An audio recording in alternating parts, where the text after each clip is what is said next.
Welcome sa Panlasang Pinoy. Magluto naman tayo ng Chicken Alfredo Pasta.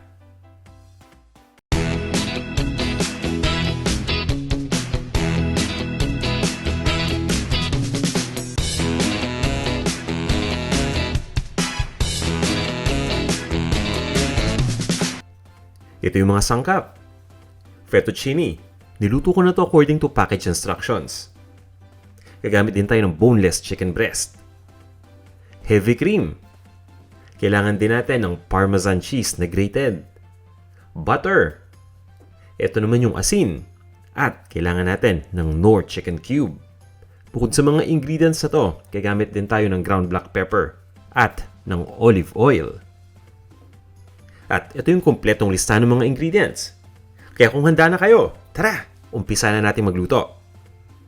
I-prepare muna natin yung boneless chicken breast. I-season lang natin ito. Lagyan lang natin ng asin at ng ground black pepper. At mas maganda kung ang gamit natin ay yung maliliit na butil ng asin. Ito na yung ground black pepper. Siguraduhin lang natin na nalagyan na natin ng seasoning ang lahat ng bahagi ng side na to ng manok. Pagkatapos ay i-rub lang natin. Ganyan lang kasimple, babaliktarin ko lang itong manok. At parehon din gagawin natin sa kabilang side. Maglalagay din tayo ng asin at ng ground black pepper. At para mas ma-absorb ng manok ng lasa ng seasoning, ang ginagawa ko ay pinapabayaan ko muna to dito ng mga 10 minutes bago iluto. At makalipas ang 10 minutes, magme-melt lang tayo o magtutunaw lang tayo ng butter sa isang pan. At bago pa matunaw yung butter, maglagay na tayo ng olive oil. Ayan, pag sinabing butter sa pamprito, mukhang hindi po pwedeng mag-isa lang yung butter.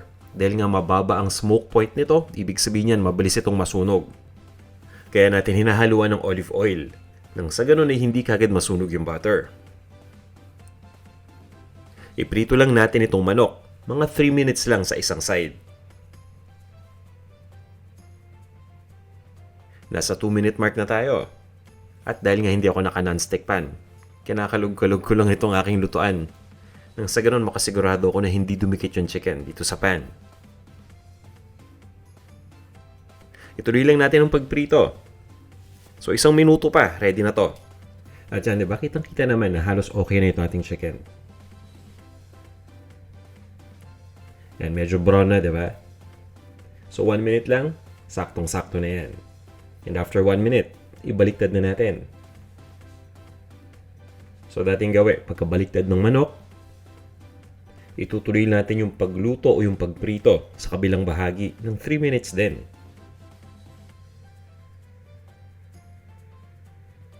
At makaraan ng 3 minutes, pwede na natin tanggalin yung manok dito sa ating lutuan. I-turn off muna natin yung apoy. At ang gagawin ko, ipapacool down ko lang yung chicken. Ipaparest lang natin ito ng mga 5 minutes. At pagkatapos, ay i-slice na natin.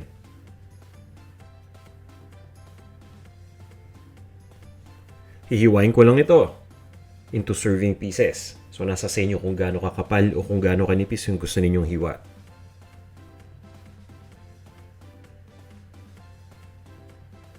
At once na mahiwa na natin yung manok, itatabi lang muna natin ito. Kumbaga at least ready na yung manok. Anytime pwede na natin itong ibalik dun sa ating lutuan. Pero ngayon, ang gagawin ko, ilalagay ko lang dito sa ibabaw ng ating sangkalan o ng hiwaan. At maya-maya lang, ilalagay natin yung manok kapag oras na niya. At this point, ay turn on ko na yung heat ng ating lutuan. Nilagay ko na lahat ng mga butter na natira. Pabayaan lang nating matunaw yung butter. At habang tinutunaw yung butter, maglagay na tayo ng heavy cream. I-deglaze muna natin yung sediments ng manok na dumikit sa pan. Dahil nga hindi non-stick pan ang gamit natin, ano? Most likely, magkakaroon niya ng mga sediments na dumidikit. Kaya dinedeglaze natin. Itong process na to, itong pag-deglaze, nakakatulong para mas maging malasa yung sauce. Dahil nga yung sediments ng manok na yan, ako napakalasa niyan. Ilagay na natin lahat ng ating heavy cream. Ituloy lang natin ang paghalo. At pabayaan lang natin na kumulo na itong mixture. At once na mag-umpisang kumulo na yung sauce, maglalagay lang tayo ng 1 pirasong Knorr Chicken Cube. Gumagamit ako nito para talagang maging buong-buo yung lasa ng chicken dito sa ating sauce. Haluin lang natin hanggang sa matunaw.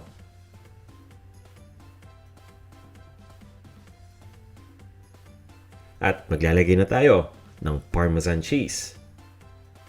Ang gamit ko ay grated na Parmesan cheese. Mas marami, mas maganda. Haluin lang natin. At i-ready na rin natin yung manok. Ito yung kaninang kakahiwa lang natin na chicken na naprito na natin kani-kanina lang. Diretso na natin ilagay lahat dito sa ating pan.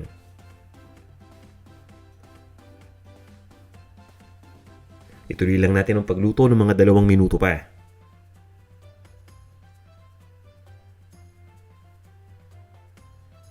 At halos patapos na tayo So naluto na natin yung sauce. Ang gagawin nating susunod ay yung pasta naman. Kunin na natin yung naluto natin ng fettuccine. At yan yung susunod natin na ilalagay dito sa pan.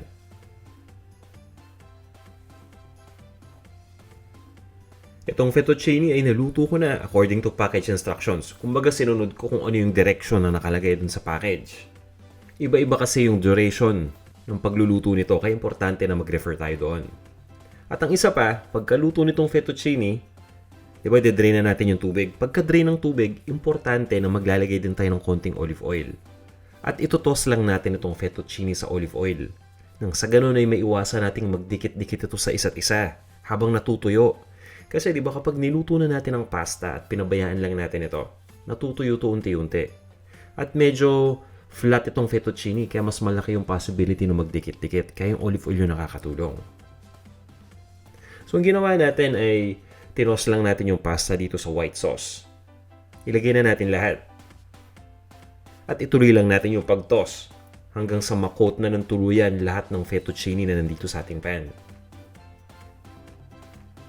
Lutuin lang natin ito ng 1 minuto. At pagkatapos niyan, titimplahan lang natin ng ground black pepper.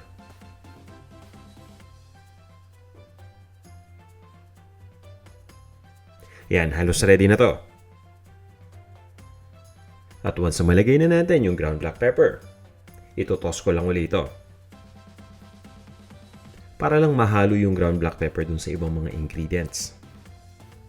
Yan lang, ganyan lang kadali yan. Pagkatapos, maglalagay lang tayo ng chopped parsley. Diba? Simpleng-simple.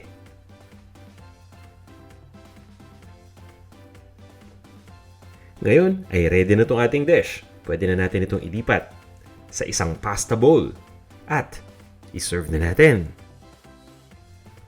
Ito na ang ating Chicken Alfredo Pasta.